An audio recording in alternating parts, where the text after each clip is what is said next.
Welcome to Lakshmi food. સ્વાગત છે તમારું મારી યુટ્યુબ ચેનલમાં. તો ચાલો, આજે આપણે બનાવવાના છીએ તરબૂચમાંથી વેલકમ ડ્રિંક. આપણા ઘેર મહેમાન આવવાના હોય ત્યારે આપણે એમની વેલકમ ડ્રિંક તરીકે આ બનાવીને તૈયાર રાખી શકીએ છીએ અને મહેમાન આવે ત્યારે સર્વ કરી શકીએ છીએ. અને મહેમાન ના આવે તો આપણે આપણા માટે પણ બનાવી અને પી શકીએ છીએ. અત્યારે તરબૂચની સિઝન છે એટલે આ એકદમ સરસ બનશે. અને અત્યારે એકદમ મીઠા તરબૂચ આવતા હોય સિઝનમાં, એટલે આ પીવાની બહુ જ મજા આવશે. તમે જો ક્યારેય ના બનાવ્યું હોય તો આ દરેક ટ્રીકને ફોલો કરીને તમે પણ આવી રીતે તરબૂચનું વેલકમ ડ્રિંક બનાવજો. પીવાની બહુ જ મજા આવશે. તો એના માટે મેં અહીંયા એક તરબૂચ લઈ લીધેલું છે. તમારી પાસે જે પણ આર્યું તરબૂચ હોય, તરબૂચની 2-3 વેરાયટી આવતી હોય છે, તમારી પાસે જે પણ વેરાયટી હોય એમાંથી તમે બનાવી શકો છો. મારી પાસે અત્યારે આ અવેલેબલ હતું તો હું એમાંથી બનાવી લઉં છું. એમાંથી આવા મીડિયમ સાઇઝના ટુકડા કરી લેવાના છે. અને હવે નીચે આપણે એક બાઉલ રાખી લેવાનો છે અને એની ઉપર આપણે જે આ ખમણી આવે એ લઈ લઈશું.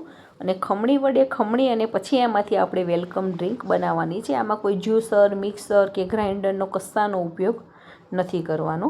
આપણે એકદમ નેચરલ રીતથી જ બનાવવાના છીએ.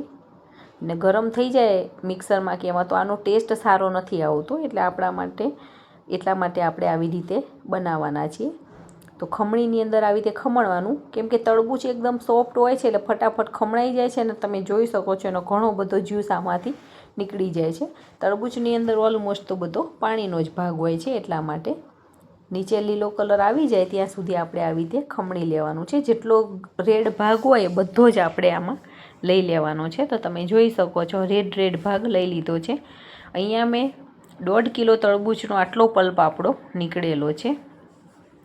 તો સરસ આવી રીતે પલ્પ બધો કાઢી લેવાનો છે. પછી કેવું એકદમ લાલ ચટાક કલર લાગેલો છે ને, એકદમ નેચરલી ડ્રિંક બનીને આપણું તૈયાર થાય છે. એસેન્સ નહીં, કલર નહીં, અને એકદમ કુદરતી. હવે એક મોટા વાસણની અંદર આપણે આવી રીતે ઘણો મૂકી દઈશું અને એમાં આપણે બધો પલ્પ છે એને સરસ ગાળી લેવાનો છે. એટલે ઉપરથી એના દાણા અને એમાં રેસા હોય એ બધા અલગ થઈ જાય છે. હવે આની અંદર આપણે એનો ટેસ્ટ થોડોક ચટપટો આવે એના માટે આપણે થોડુંક મીઠું નાખી દઈએ છીએ. ચપટી જ મીઠું નાખવાનું છે, વધારે નથી નાખવાનું. અહીંયા મેં ચપટી જલજીરાનો પાવડર લીધેલો છે. અહીંયા ચપટી શેકેલા જીરાનો પાવડર લીધેલો છે અને ચપટી મરી પાવડર લઈ લઉં છું. આ બધાનું જે ટેસ્ટનું કોમ્બિનેશન આવે એ બહુ જ સારું લાગે છે. અને આપણને પીતા હોય ત્યારે એની સ્મેલ આવે એ પણ બહુ જ મજા આવતી હોય છે. બધી જ વસ્તુ ચમચી વડે આવી રીતે મિક્સ કરી અને રાખી લેવાની છે. અને આની અંદર હવે આપણે બરફના ટુકડા નથી એડ કરવાના, નહીં તો આપણું જ્યુસ બહુ જ પાતળું પડી જશે. એટલે આવી રીતે બધું મિક્સ થઈ જાય પછી આને 3 થી 4 કલાક માટે ફ્રીજમાં રહેવા દઈશું ઠંડુ થવા માટે. અને આપણું કોલ્ડ ડ્રિંક ઠંડુ થાય ત્યાં સુધી આપણે અહીંયા 1 થી 1.5 ચમચી જેવા તકમરિયા લઈને એમાં થોડુંક પાણી નાખી અને એને 10 થી 12 મિનિટ પલળવા માટે રાખી દેવાનું છે.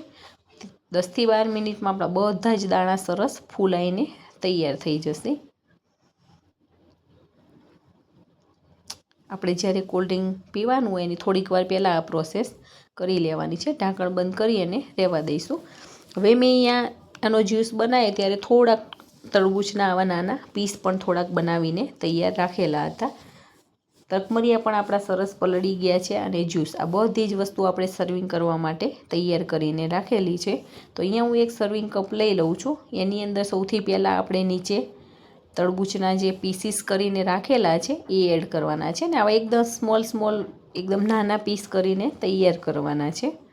બહુ મોટા ટુકડા નથી રાખવાના, નહીં તો મજા નહીં આવે પીવાની.